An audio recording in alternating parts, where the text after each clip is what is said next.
Brooklyn, New York has well over 2 million residents across 70 different neighborhoods, all people from different walks of life who rest their heads there. Of course, the borough has undergone massive changes over the decades, and a lot has taken place. Unfortunately, some of the stories we have to remember from Brooklyn aren't the easiest to discuss. I've covered a number of them on this channel. Now, it's never my intention to reopen old wounds when it comes to revisiting these stories. It's just very important to remember the lasting effect that it had on these neighborhoods and the negative impact that it can have, even 40 years later. Now, today is going to be one of those times where I do a whole lot of talking about the borough before the video even starts. So if that's not your thing and that's not what you came here for, the timestamp you see on your screen right now is where you want to be. As always, I have to warn that the details in today's story are going to be very hard to make it through. So before you jump in, please keep that in mind. Today's story had a significant impact on the borough of Brooklyn, and it took place in April of 1984. But Brooklyn's history goes way back, and that's where our video starts.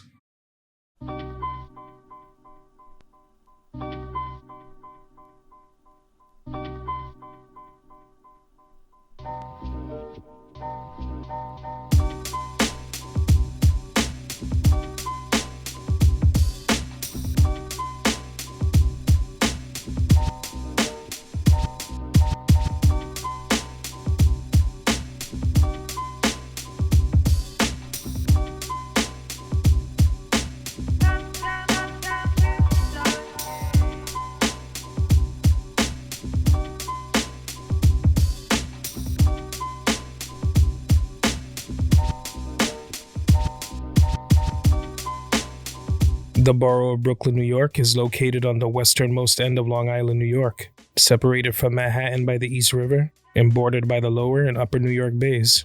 At 97 square miles, with 71 of them being land and the rest being water, it's considered the second most densely populated county in the US, right behind Manhattan.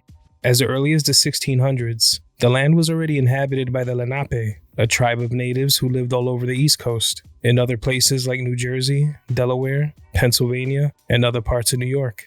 By 1636, the Lenape would find themselves sharing the land when the Dutch settled there. Brooklyn actually derives from the word Brooklyn, a former municipality in the Netherlands where the settlers traveled from. The colony that Brooklyn was a part of would be named New Netherland.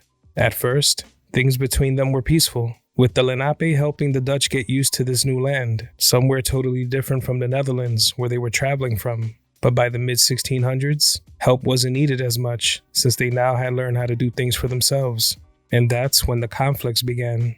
Over the years, there would be many disagreements between the groups, and even with the Lenape and other natives, since many of them began competing with one another in order to make trades with the Dutch, only raising tensions.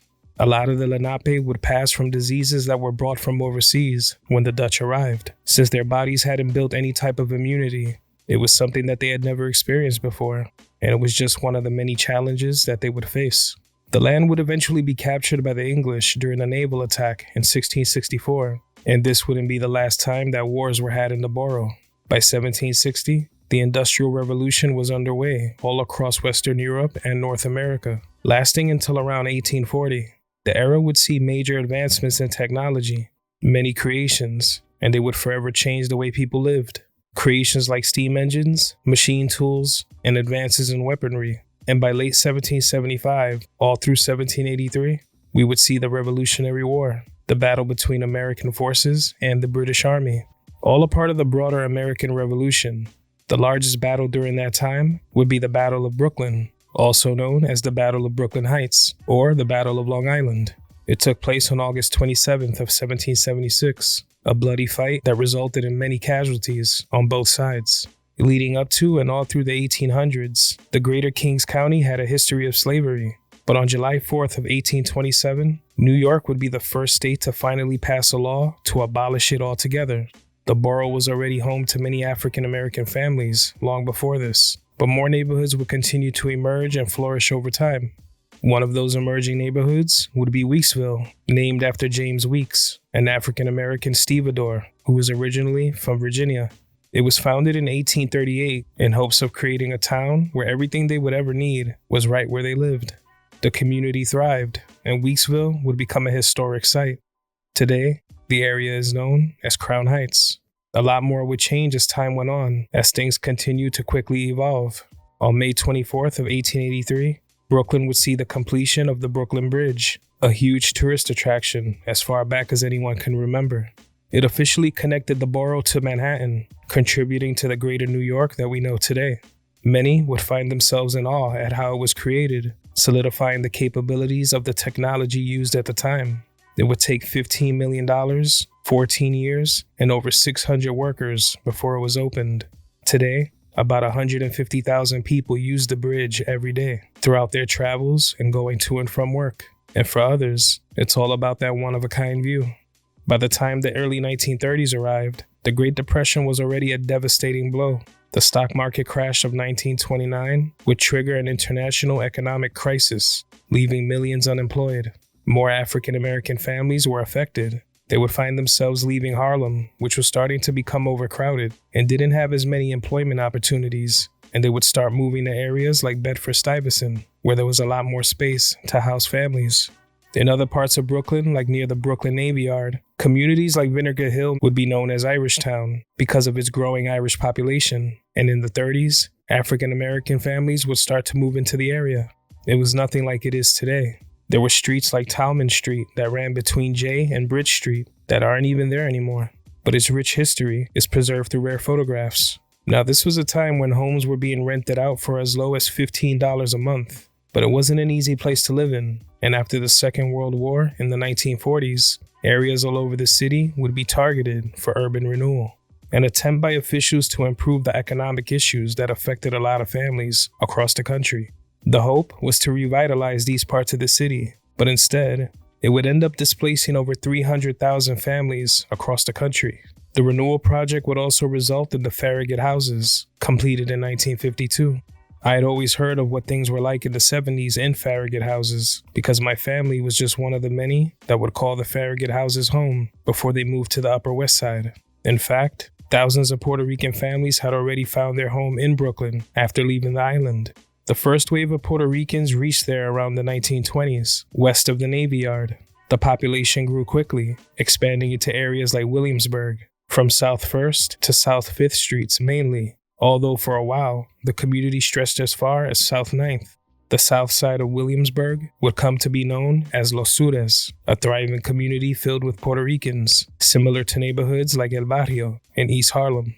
Between the 1940s and the 1970s, about 150,000 Italians would also migrate to Brooklyn after leaving East Harlem, formerly known to many as Italian Harlem.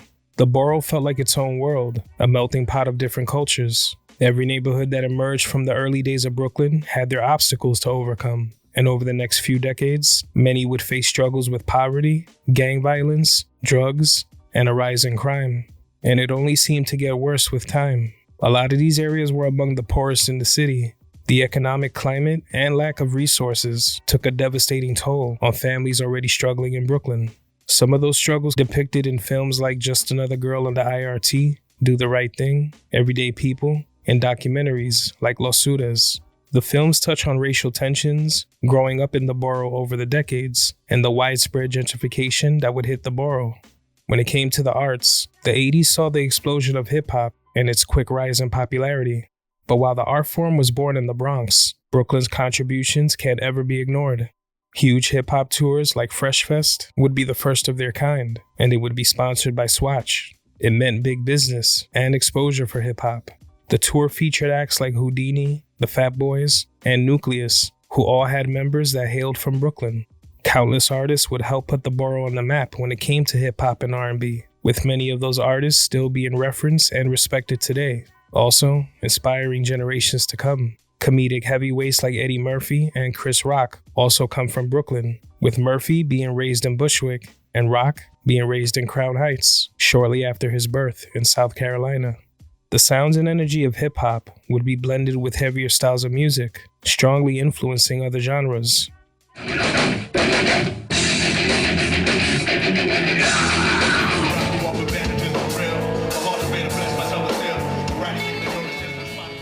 Bands like Candiria, from Brooklyn, were inspired by hip-hop artists like Wu-Tang and Eric B. and Rakim, while also being influenced by bands like Metallica and Tool. It was an era of combining sounds and collaborations that many didn't expect. If your family was anything like mine in the 80s and 90s, you were taking a long trip on the train to visit Coney Island when the weather got warm. This is when the weirdos roamed under the boardwalk before it was filled with sand, when the boardwalk was lined with different arcades, when Astroland was still there. If you wanna groove yourself, Move yourself. to the magic land, it's Astroland. Astroland. At Coney Island, feel the cyclone pound. Touch the sky. Gotta move those feet. Come on, take a ride. Astroland. Astroland. At Coney Island. Ride 'em all you want. The famous cyclone at Coney Island's Luna Park is a historical landmark and still operating and delivering fun times today. Dino's Wonder Wheel would be another main attraction, providing incredible views of the entire beach, the ocean, and even the Manhattan skyline in the far distance. Others might be visiting Brooklyn to check out the Botanic Garden for its huge collection of plants and educational programs, or maybe for the blocks in Bushwick, with every mural telling its own story. It's also a main hotspot for restaurants of all sorts. Many travel here for a taste of different cultures, some of which they can't find anywhere else. The borough offers something for everyone. Of course, I've only touched on a tiny bit of Brooklyn's history, and some of the people and places from there. We would need a long time to discuss it all. Unfortunately, today we're here to discuss an event that would send shockwaves across the entire city, and it took place in the East New York section of Brooklyn, when one man would take 10 lives in a senseless and brutal act of rage. It was a major headline for the media, but for those affected, it was nothing more than the beginning of a long nightmare. On today's episode of Evil Intentions, this is Repose, the story of the Palm Sunday Massacre.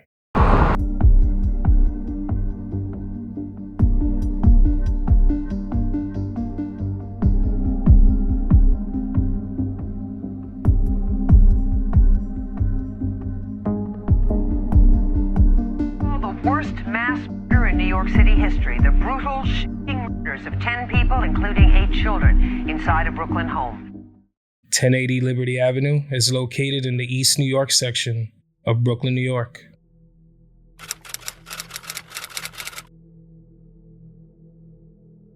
The strip is lined with different businesses, some of them still being operated by families that live nearby. Everything from pharmacies, grocery stores, clinics, and restaurants can be found. If you find yourself near Liberty Avenue and Hemlock Street, you notice how active the area is, similar to how it was back in the 80s. But the neighborhood was anything but easy to live in. It was an area where violence and drug use were all too common, in a lot of ways, seen as a place that had been decaying for years. By the 70s and 80s, the neighborhood was home to many Puerto Rican families. It was filled with mostly 1- and 2-family homes and mom-and-pop shops all over. Residents grew used to the area, and while some thought it was bad and becoming more unpredictable with time, there was a sense of community, with others feeling like things could be much worse. It was still home. According to reports, one person familiar with the area was a Puerto Rican man named Enrique Bermudez, born in Puerto Rico. He and his family, like many others, made their way to the Big Apple. He grew up not too far from Liberty Ave and had family who resided on Atlantic Avenue.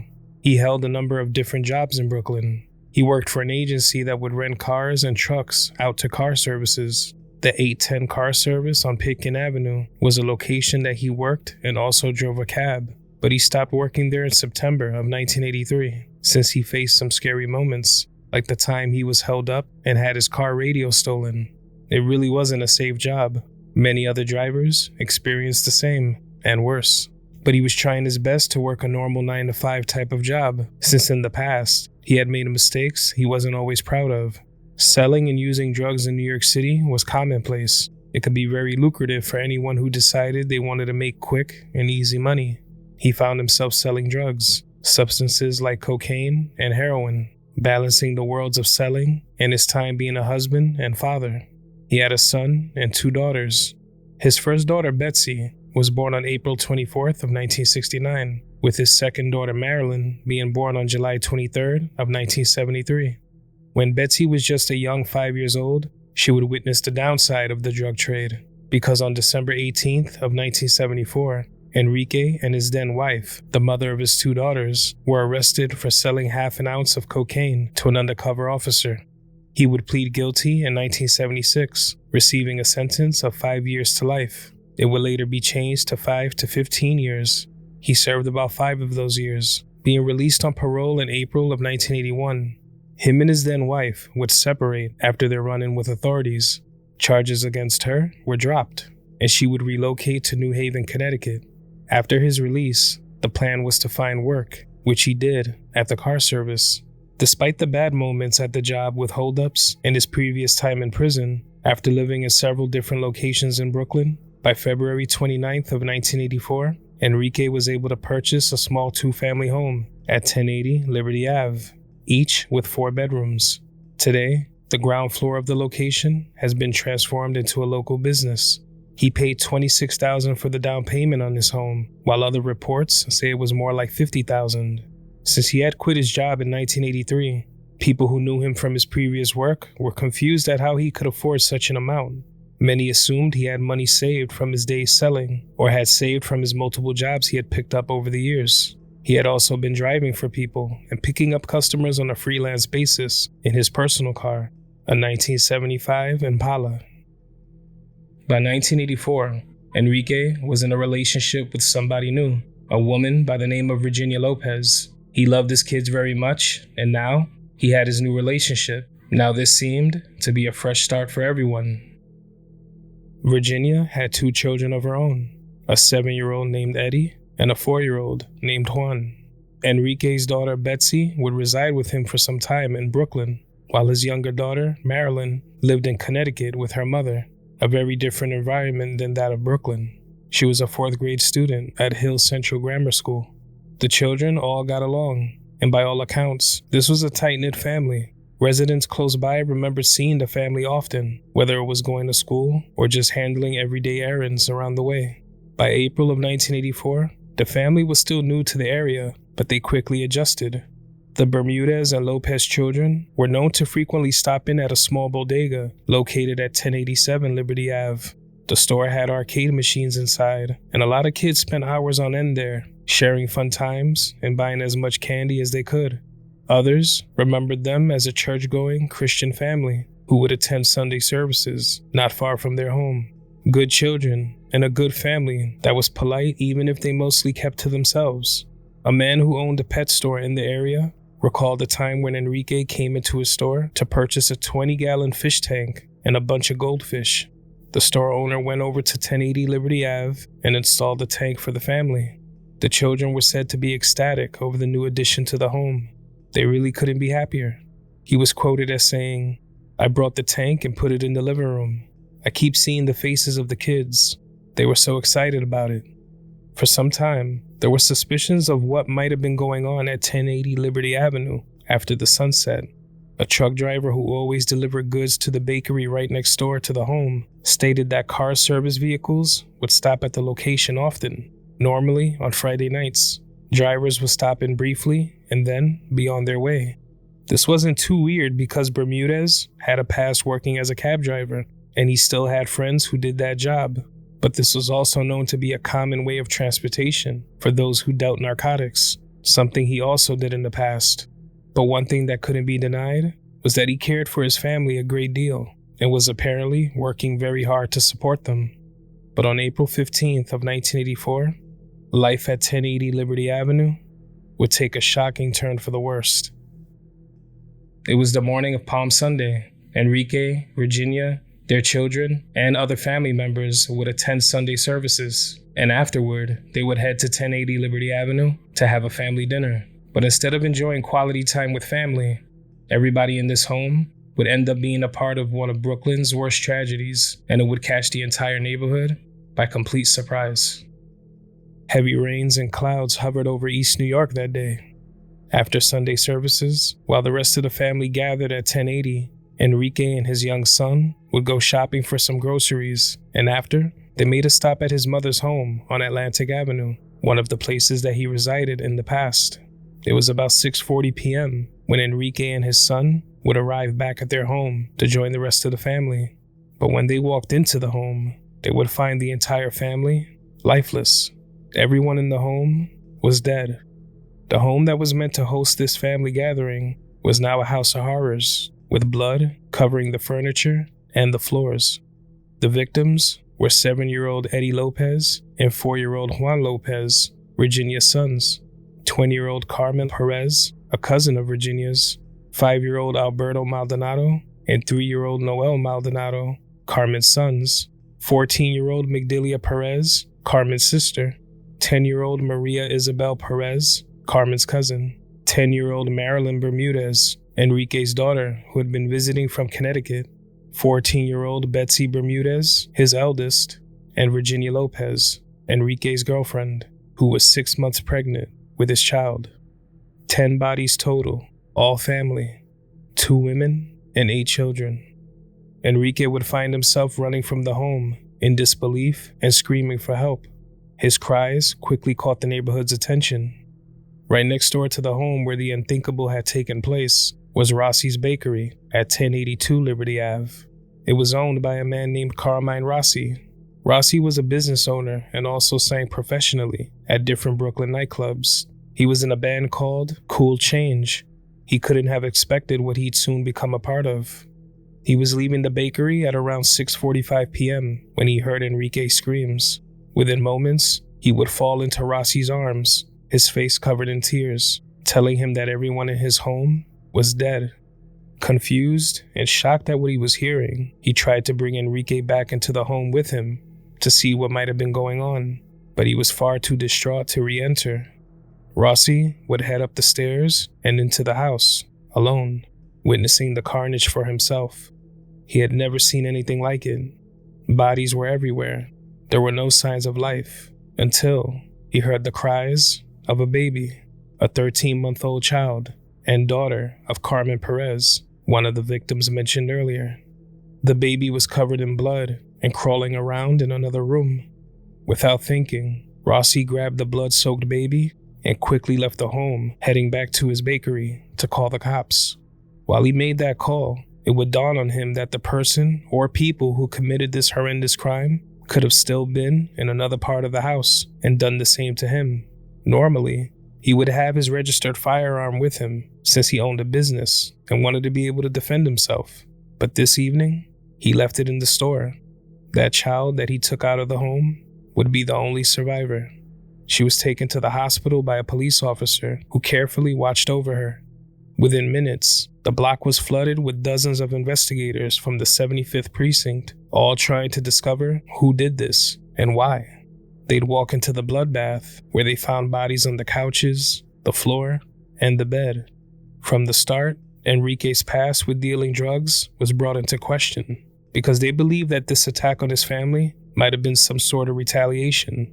They thought he was trying to get back into the drug trade, and in their eyes, it was, quote, clearly a message and a contracted hit. Maybe he rubbed someone the wrong way or stepped on someone's toes, but it was far too soon to tell. These were only theories. As they combed through the horrific scene, they'd find body after body, all of them with holes in their heads and faces. 19 shots in total were fired, said to be from 38 and 22 caliber weapons that were possibly equipped with silencers. They also found a small amount of lactose, or what might have been milk sugar, normally used to cut cocaine. They were found along with some foil packets that you would normally see drugs packed into.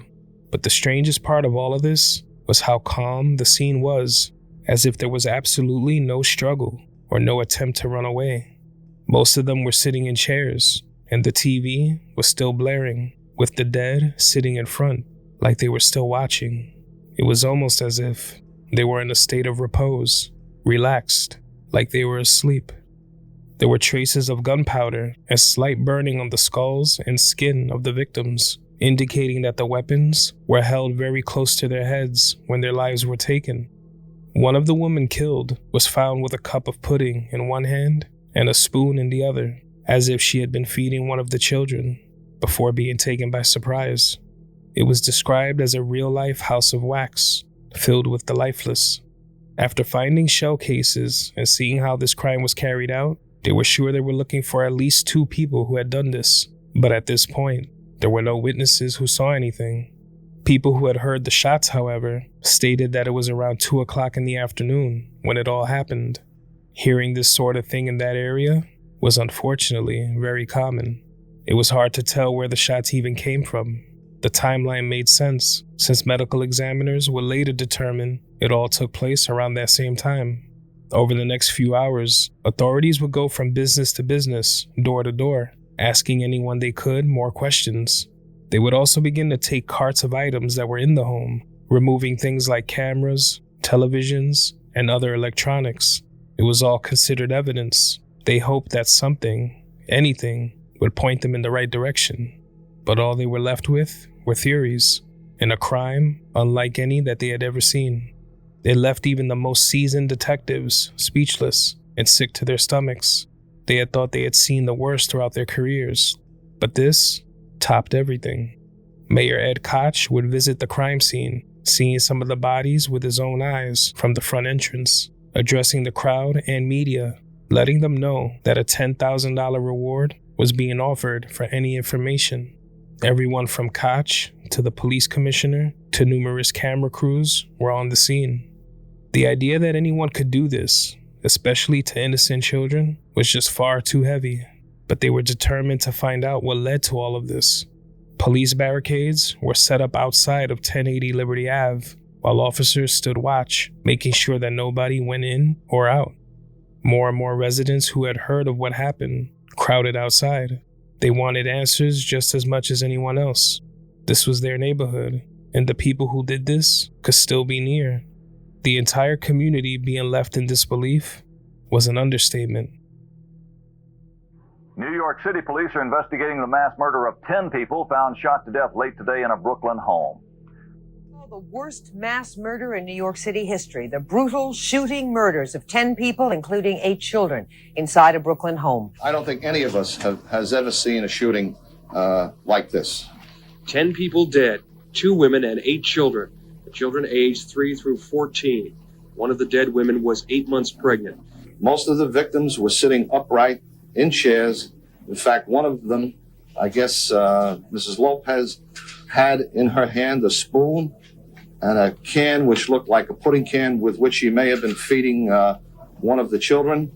Seen 3 people sitting on one couch, their heads back a little bit. Then straight ahead of me, there was another couch with one girl on it. She looked like a teenage girl. And on my left, when I went into the room more, there was another couch and I seen 3 more people. Yeah. I don't know what was going on anymore when I seen all that. Like these, the Wax Museum. Does this surprise you? No, not at all. The way things are from a couple of years on, things are real horrible here in New York, all over. You're dealing with a lot of people that are maniacs today. We got to stick together and stop all this wildness, with drugs and horrible things like that, because we all have to live in this community.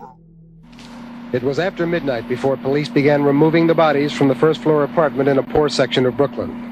The victims included 7 children, 4 boys, 3 girls, ranging in age from 2 to teens, and 3 adult women. All were shot in the head at close range. A 2-year-old girl was found unharmed in the blood-bathed apartment. A relative said all were members of the same Puerto Rican family.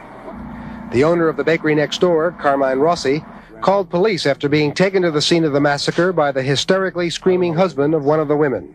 I looked in, there was a woman with her head up, and I went over and looked. I seen a bullet hole right here. And I looked straight across the other couch there. There was another young girl on the couch slumped over. I looked on the other couch. When I got in the room more, there was 3 more people slumped over on each other. Think of a horrid picture. That's what it looked like. At the local police station, the mother of one of the children first learned that her daughter was dead. Thank you, my baby. Police say they have no motive for the killings, which one officer said may be the largest mass murder in the city's history. Richard Valeriani, NBC News, New York. While the authorities were stumped looking for answers, the crime would leave residents shaken. People were afraid to leave their homes. Detectives went around the neighborhood for weeks after, looking for any clues or possible surveillance videos, even if they weren't as common as they are today. It didn't lead to anything. Residents were on high alert and wanted to know if they were safe. Business owners feared the worst. The tragedy and the news headlines were playing in the back of their heads. Investigators were convinced that this crime was possibly committed by Colombian drug dealers, since retaliation against women and kids was something that they had seen many times before. But when they questioned Enrique, he stated that he had no idea how this all could have happened. He wasn't in any type of war with any rivals. He was grieving and didn't want to speak to authorities anymore because he said he didn't know anything. A note on the home's front door would read, "This household is in mourning. If it is not of great importance, please do not disturb us." Throughout their investigation, it was said that Enrique was the target of frequent death threats while he was serving time years before this. This was apparently because he was accused of becoming an informant. This led them to believing he was holding back, and he knew more than he let on. But it was clear that regardless, he was a person distraught with grief, having lost his family. There were even times when authorities thought Enrique wasn't Puerto Rican at all. Maybe he was Colombian, posing as Puerto Rican in order to live freely in the States. But that wasn't the case. The community would become more and more enraged as very little went answered. They didn't want theories. They wanted the reason this all happened. So did these families. They denied the claims that Enrique was back in the drug game, and they had no clue who could have done this either. Even if he was back into that lifestyle, there wasn't any way for them to know. His extended family didn't live with him, and they weren't aware of his every move. After the slayings, relatives of the deceased poured into the 75th precinct. They would spend their time on the second floor of the precinct, normally reserved for the detectives unit, placing tearful phone calls to Puerto Rico to let all their families back home know of what had happened. The awful news consumed everyone. It was a complete nightmare to live through. Grandmothers and grandfathers would soon be on the next flights to New York City, taking last-minute trips to grieve with their loved ones. Between the 10 lives taken, funeral arrangements, and a profound and debilitating feeling of loss, it was just about the hardest thing anyone had ever experienced. One family member of Virginia's was quoted as saying, "If it costs my life, I'm going to investigate what happened to her." Authorities felt the same way. On Wednesday, April 18th of 1984, a wake was held for all 10 of the victims at Juan's funeral home on Liberty Ave, with more services held 2 days after at St. Michael's Church. The viewing was open to the public. The family did this in hopes that some who attended would see the impact this tragedy had on everyone, and if they knew anything, maybe this would move them to say something to authorities. Hundreds of people attended, everyone from family to complete strangers who were devastated after such a heinous event. 10 white caskets were laid out as the sounds of church bells tolling rang out for the entire neighborhood to hear. Grief-stricken family members approached each of the caskets in tears, still in disbelief that they were here for this reason. Little made sense, and the grief was all too real. On Good Friday, April 20th, the caskets were then taken to St. Michael's Church for the final service, where Reverend Philip Fabiano spoke to the church. He denounced the city's failure to put an end to the ongoing violence and the drugs that had been plaguing much of the city. He was quoted as saying, "The Palm Sunday Massacre is not an isolated event. It is part of an epidemic of drug-related crime. On a national level, where the resources are massive, the response is minimal. We have an administration that flexes its muscles against the poor, the hungry, and the powerless. It is either silent or ineffective when confronted by local death squads that roam our streets." After the services, a procession followed as family and friends of the victims made their way to Cypress Hill Cemetery, where 8 of the 10 victims would be buried. A local business by the name of North American Monumental Works on Liberty Avenue would donate 8 tombstones for the 8 children who lost their lives, each standing at 30 by 24 by 12 inches, along with the names and birth dates of the victims inscribed on each. Sisters Betsy and Marilyn Bermudez were buried at St. Bernard's Cemetery in New Haven, Connecticut, where their mother resided. The crowd gathered around the 2 caskets quietly, everyone shedding tears and dropping bouquets of flowers as they said their final goodbyes. A reverend sprinkled holy water on the small caskets, and each time he did, their mother let out loud screams and cries, struggling with the fact that she would never see her daughters again. She would say, "Oh my God, I want my children back. I want my little girls back." Enrique was, of course, also there, with about 100 others, all family and friends. The heartbreaking last moments, sending these girls off, was just about the worst thing that any parent could ever experience. The burial of the innocent women and children was just the beginning of a long grieving process. Everyone was distraught. Some fainted from becoming so overwhelmed. And one of the hardest parts of it all was knowing that there were absolutely no answers, no justice. But that would all change just about 2 months later. On the evening of June 19th of 1984, word would begin to make its way around Liberty and Sutter Avenues, word that someone was in custody for what took place on April 15th.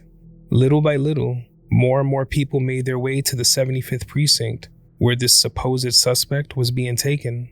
Residents yelled at cops to leave whoever it was with them, vowing to take care of him themselves. They didn't want him arrested. They wanted him to pay. Officers were forced to come outside and guard the station, worried that these people might make their way in and follow through with their threats. The crowd grew larger and larger until finally a police cruiser pulled up to the precinct, and they brought the suspect out of the vehicle in handcuffs as the crowd continued to scream. The person in custody was a man named Christopher Thomas, an ex-convict from East 169th in the Bronx. According to reports, Thomas and Enrique knew one another from a partnership that involved dealing cocaine. They were low-level drug dealers. Thomas was already in custody in the Bronx on charges that he was attempting to violate one of his own relatives.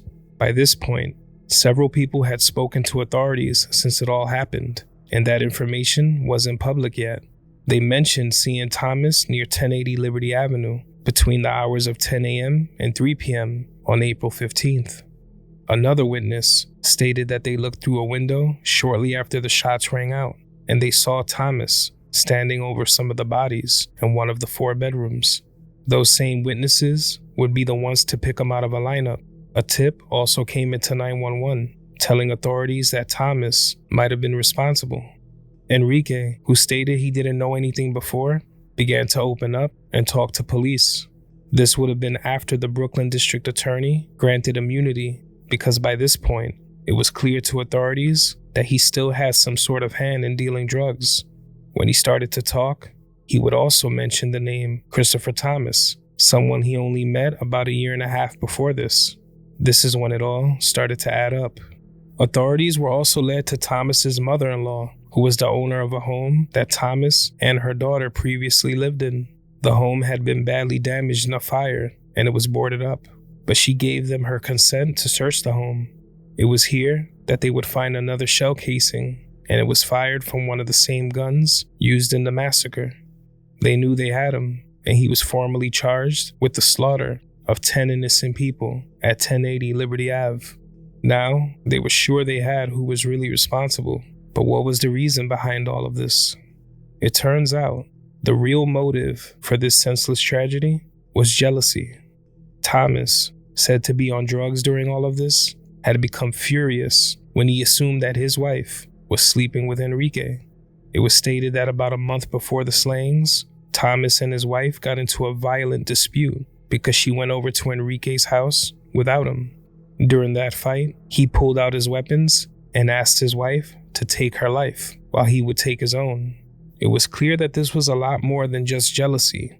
He was deranged and hell-bent on catching his wife in a lie, and there was no evidence it was ever even true, but his rage was well documented. He had 8 prior arrests, some of them for very serious reasons.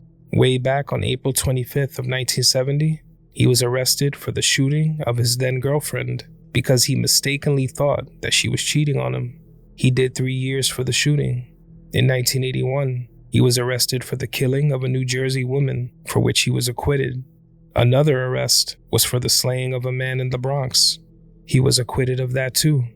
On April 8th of 1984, just a week before the massacre, Thomas would yet again viciously beat his wife in a jealous rage. She was able to get an order of protection, but it stopped nothing. He smashed the window to the apartment they shared on Woodcrest Ave in the Bronx and continued to beat her, dragging her out of the home into the street where he continued his attack. For this, he was released on a $500 bail. On April 14th of 1984, one day before the massacre, Thomas broke into Enrique's home, thinking his wife was there, thinking he would catch them sleeping together, hoping to take them both out. He had no real reason to even believe that this was happening, but he was fueled by rage just thinking about it.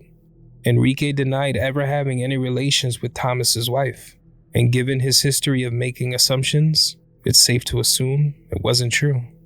Just hours before the massacre, on April 15th, Thomas went back to 1080 asking Enrique for money and drugs.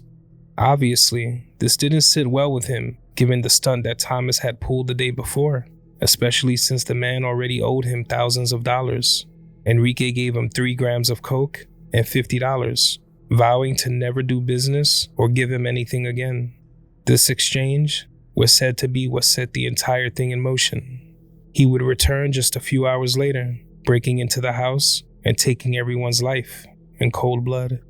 He stole a few ounces of cocaine and somewhere between $600 and $800, and then he left. The worst massacre in this city was all fueled by jealousy. Authorities were right about the drugs, but there was no war with Colombians, no drug lords putting out hits, and no posing as citizens to blend in. It was just one monster's hatred and his rage that led to this. Headlines across the city talked about the arrest, and the community felt a little more at ease knowing that this man was off the streets. But residents wanted more than that. They wanted street justice. Even if they didn't know this family personally, the family was shown a lot of support. Many were vocal about wanting him to pay for his actions. Enrique watched the news of Thomas's arrest with Carmine Rossi, yelling out that he would love to get his hands on him for what he did. On one hand, he was happy about the arrest. On the other, he felt guilty about it all and wanted to get his hands on him to make him pay himself. He knew the situation was already getting out of hand once the cheating assumptions were made. That's why he didn't want to do business or interact with him anymore. But he still never thought that it would ever escalate to this. He also wasn't aware of his full history of violent behavior. He really didn't know Christopher Thomas at all. On September 10th of 1985, Christopher Thomas was sentenced to a maximum of 250 years in prison for carrying out the Palm Day Massacre. His charges of murder, however, were lowered to manslaughter, meaning that under the law, he would only have to serve 25 to 50 years. This was because his lawyer stated that he was extremely emotionally disturbed and binging coke when he did what he did, which meant if he survived, he would one day be released back into the world. And on January 6th of 2018, that's exactly what happened. Christopher Thomas, now in his 70s, is a free man after being released on good behavior, free to live the rest of his life, while 10 innocent people lie in their graves for the last 40 years. I know people might hear these stories and wonder why we're still talking about it all this time later, and there's a very simple answer for that. When these monsters are put away, it should stay that way.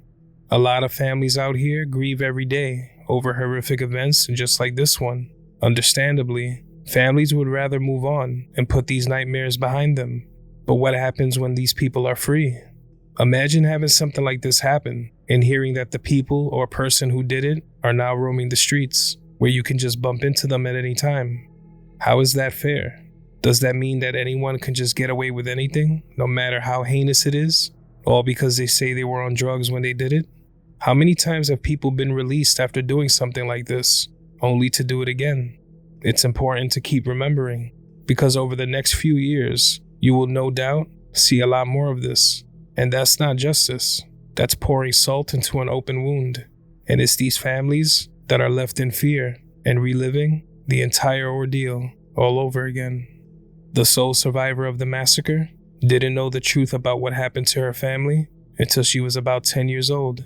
For a long time, she assumed her mother passed away from asthma, since she was told that she suffered from it.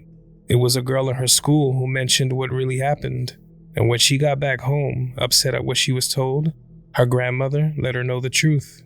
She pulled out a suitcase filled with newspaper clippings finding out for the first time that her mother and 2 siblings lost their lives that day. Siblings she never knew she had. The police officer who looked over her the night that it all happened would be a strong presence in her life going forward. She was there from the very start, always stopping by the home in Washington Heights where she was being raised by her grandparents. The officer would often stop in and leave gifts and cash to help out with expenses. They became even closer over time, and because of this, the child's grandparents had one very important request: that the officer help raise her, since they were getting older and wanted her to have someone in her life that she truly trusted. After the child's grandmother passed away, the officer followed through, officially adopting her, further strengthening their unbreakable bond. That young survivor is now 41 years old. If you ever find yourself in this area of Brooklyn, take a moment to think about what happened here, about those who lost their lives, and the immense impact it had on the entire city.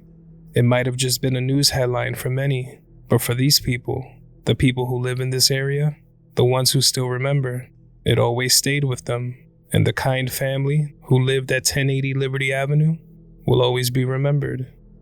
Rest in peace to all who lost their lives on April 15th of 1984, and my deepest condolences go out to these families, friends, and anyone else affected. You aren't forgotten.